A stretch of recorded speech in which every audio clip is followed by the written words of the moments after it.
Terima kasih pemirsa masih bersama kami di Halo Indonesia. Beberapa pekan ini keberadaan WNA atau turis asing yang berulah lagi di Bali membuat warga di Pulau Dewata resah. Berbagai aksi dilakukan turis asing mulai dari pelanggaran lalu lintas, penyalahgunaan izin tinggal atau visa, dan protes ayam berkokok di tempat penginapan.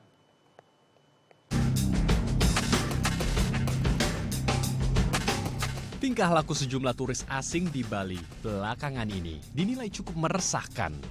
Di antaranya tidak patuh dengan aturan berkendara seperti tidak menggunakan helm, berkendara dengan plat nomor palsu, memarahi petugas kepolisian yang melakukan tindak tilang, hingga melakukan komplain terhadap orang yang memiliki ayam yang berkokok di dekat penginapan.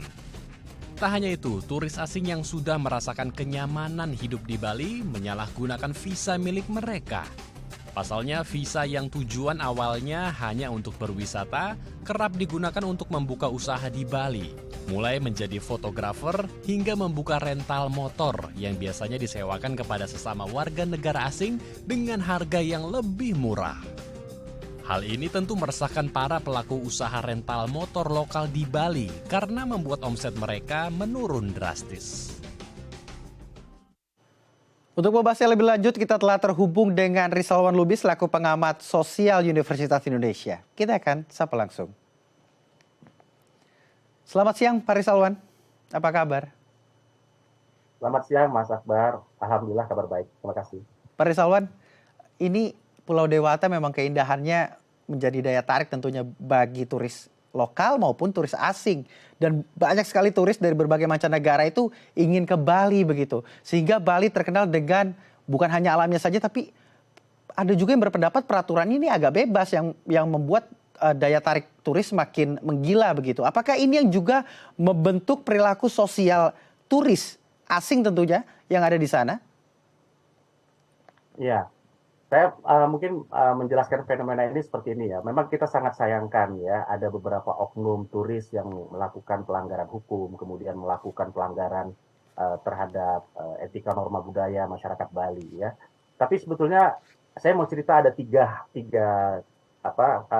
momentum sejarah ya. Jadi ada orang asing pertama yang datang ke Bali, itu datang tanggal 25 Januari tahun 1597.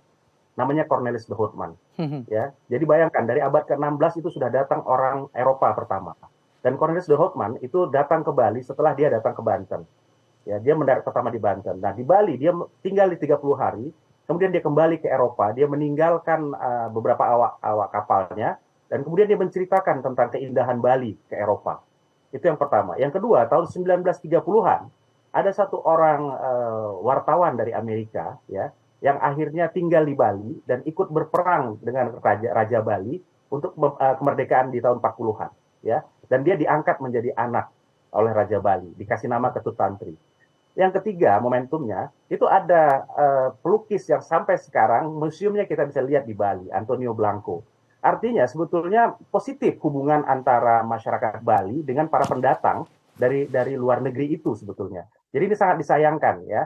Dan saya kira memang faktornya adalah kelemahan dari sisi hukum yang tidak terlalu tegas terhadap para pendatang ini, Mas Akbar. Baik, ada kelemahan dari sisi hukum yang membuat turis ini seakan-akan mengesampingkan norma-norma yang ada. Tapi kan ini kita ada di atas marwah begitu. Apakah salah satu unsur dari pemerintah sendiri tidak melakukan sosialisasi sehingga membentuk sebuah kebiasaan ya di Bali ya bebas-bebas saja, mau melakukan apapun bebas saja. Menurut Anda seperti apa?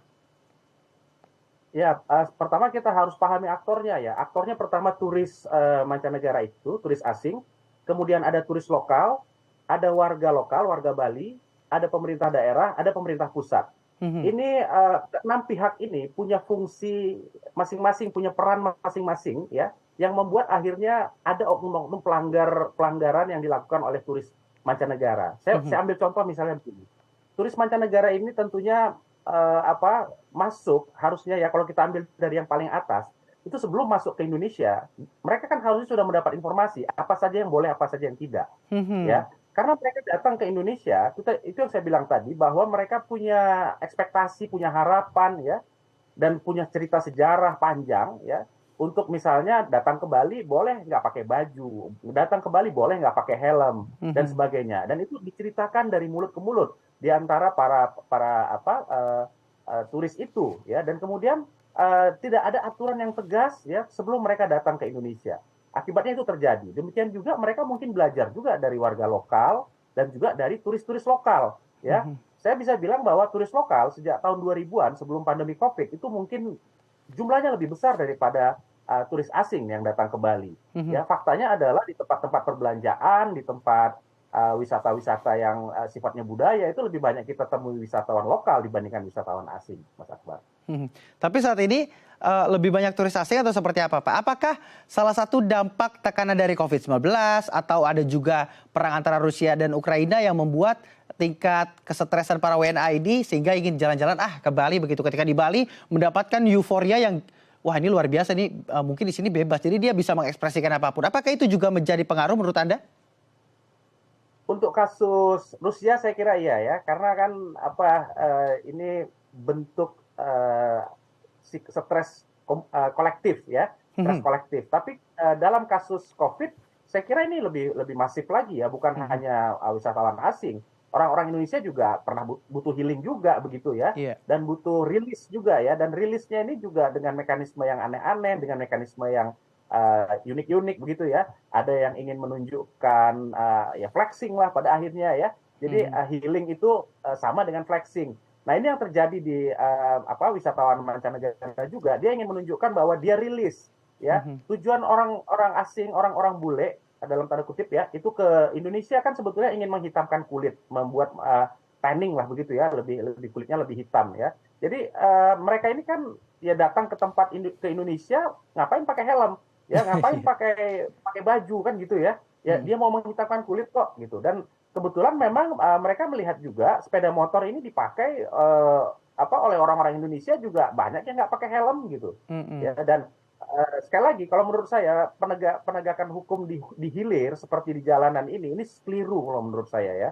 Yang harus dilakukan itu adalah informasi yang tegas sebelum mereka datang ke Indonesia, sebelum mereka datang ke Bali. Baik, harus ada penegakan hukum yang tegas, begitu ya, untuk menekan angka mungkin pelanggaran yang dilakukan oleh turis-turis asing. Tapi Pak, saya ingin bertanya, ini jika terus berlarut dan berlarut begitu, tentu akan ada konflik secara horizontal antara turis asing dan juga masyarakat lokal. Menurut Anda seperti apa? Ya, penanganannya harus penanganan hukum memang, ya, pada akhirnya jika ini meruncing pada bentrokan atau pada perselisihan begitu, ya. Tapi sekali lagi ini saya kira jangan sampai malah kita merusak citra kita sendiri, ya. Saya cerita tadi di awal bahwa Bali ini punya cerita yang sangat panjang tentang hubungannya dengan masyarakat di luar Indonesia, ya. Bukan hanya di luar Bali, tapi di luar Indonesia, ya. Orang Belanda, orang Amerika, kemudian orang Spanyol, ya, itu punya hubungan yang sangat baik dengan warga Bali. Nah, kemudian hanya karena beberapa oknum, kemudian kita mengeneralisir bahwa wisatawan mancanegara, wisatawan asing, WNA itu adalah orang yang buruk dan harus dicurigai, diwaspadai. Saya kira ini keliru, Mas Akbar, ya. Jadi memang kalau memang ada pelanggaran ya ditangani saja secara hukum. Tapi sadari bahwa hal ini terjadi karena kita kurang kontrol ketika mereka sebelum masuk ke wilayah Indonesia. Kontrol tentu menjadi penting. Dan seperti apa nantinya penyelesaian pemerintah? Akan ada beberapa wacana-wacana peraturan yang akan diturunkan oleh pemerintah daerah tentunya untuk meminimalisir adanya pelanggaran dilakukan oleh oknum WNA asing atau oknum bule sebutannya, ya, yang agak sedikit akrab di kuping masyarakat mungkin. Tapi jangan dijawab dulu Pak Risalwan, usai jeda tetap di Halo Indonesia.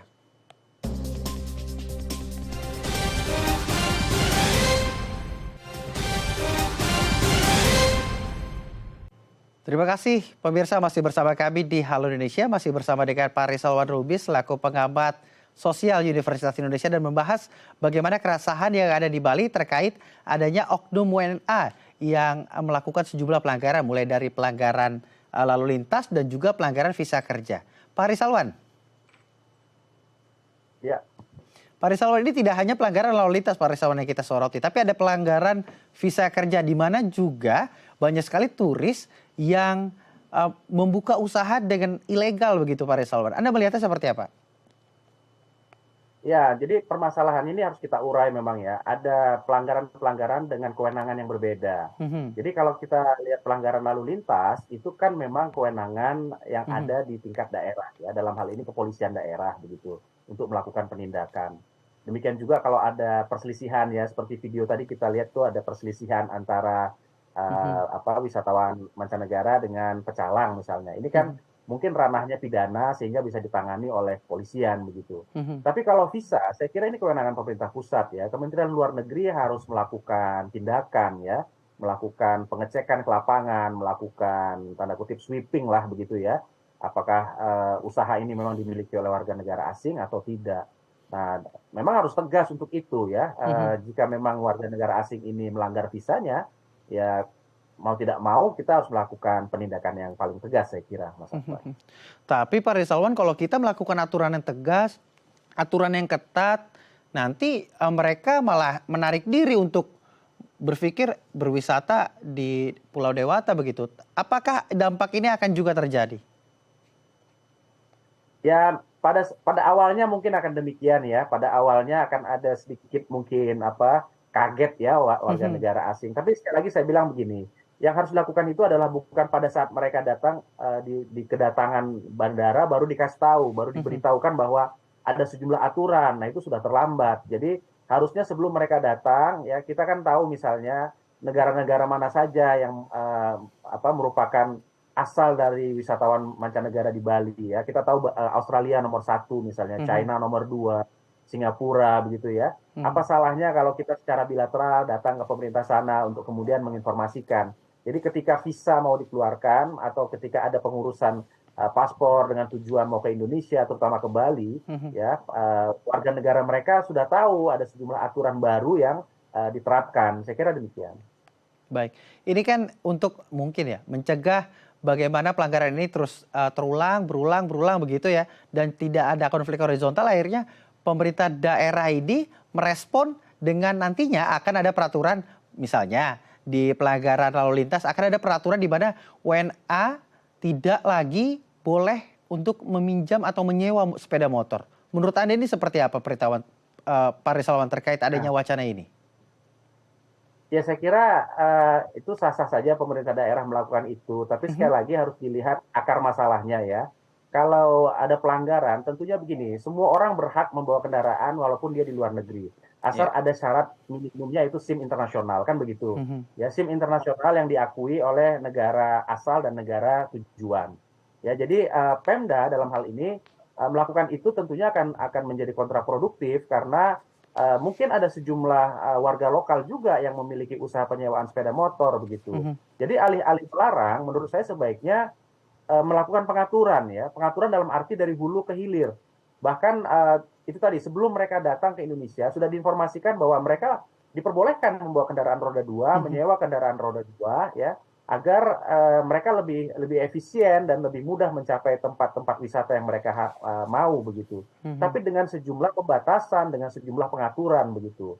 Jadi jangan membuat aturan-aturan yang sifatnya itu kagetan ya kemudian latah Iya. begitu. Ketika ada masalah dibuat aturan yang langsung melarang. Saya kira ini kurang bijak saya kira gitu. Jangan jangan justru malah ini, mengurangi keinginan turis asing untuk mau berlibur ke Indonesia ya, Pak, khususnya ke Bali ya, Pak?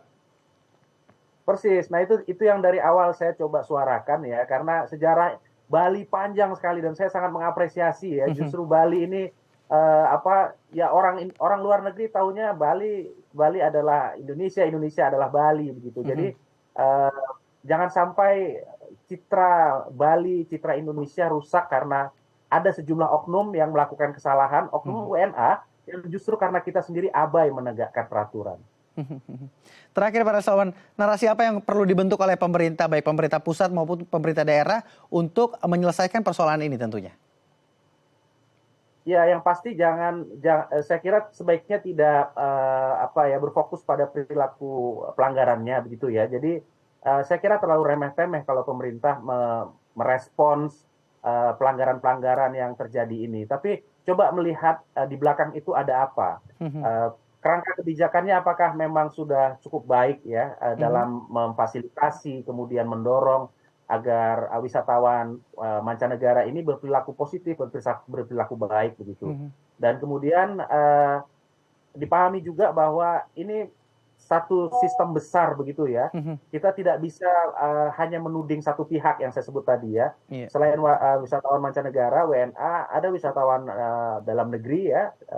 Kemudian ada aktor lainnya, ada warga lokal yang menjadi penyedia jasa wisata, kemudian ada Pemda, kemudian ada pemerintah pusat. Jadi saya kira kemudian kalau mau ditambah bisa juga dengan pemerintah negara asal dari wisatawan mancanegara ini. Jadi harus coba jernih dalam melihat permasalahan, jangan terlalu reaktif gitu ya. Coba lihat secara jernih dan kemudian kita dapat menyelesaikan ini dengan lebih baik. Saya kira demikian, Mas Akmal.